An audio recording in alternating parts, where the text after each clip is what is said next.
Mais pour commencer, c'est un véritable patrimoine dans les Yvelines qui est appelé à disparaître, menacé de destruction. Les chalets flottants de la Galiote à Carrières-sous-Poissy résistent toujours malgré l'injonction qui leur est faite de quitter les lieux le 31 décembre. Ils accueillaient le public aujourd'hui. Antoine Marguet avec Anaëlle Blanchard.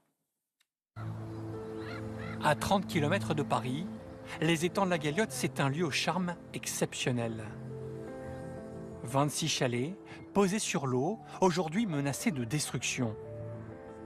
Un patrimoine populaire que de nombreux habitants de Carrières-sous-Poissy apprécient. Yannick et Yves habitent juste en face et ils n'imaginent pas la vie sans les chalets. La Galiote, c'est d'une originalité absolue. Ces petites maisons qui n'ont fait de mal à personne et qu'on menace en ce moment, ça, c'est absolument déplorable. Ça fait tout le charme de cet étang et je n'ose même pas imaginer qu'il puisse disparaître. Installés dans les années 60 par des pêcheurs, ces chalets sont devenus des résidences de week-end ou de vacances avec panneaux solaires et toilettes sèches. Ah, fait du bien de rentrer chez soi. Alain, lui, est tombé sous le charme il y a quelques années pour cette cabane de 40 mètres carrés.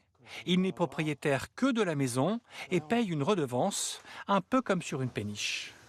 Pour venir le week-end, pour passer un bon moment avec des amis, autour d'un barbecue, tout ça. Enfin, c'est complètement comme au camping, quoi.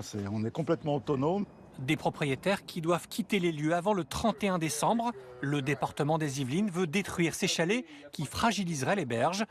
Regroupés en association, les résidents de la Galiote ne comptent pas partir.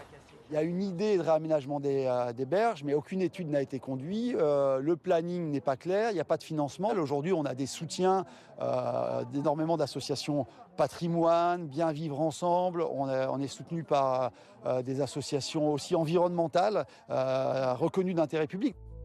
L'association a lancé une pétition qui a déjà recueilli plus de 5000 signatures pour sauver ce petit coin de paradis.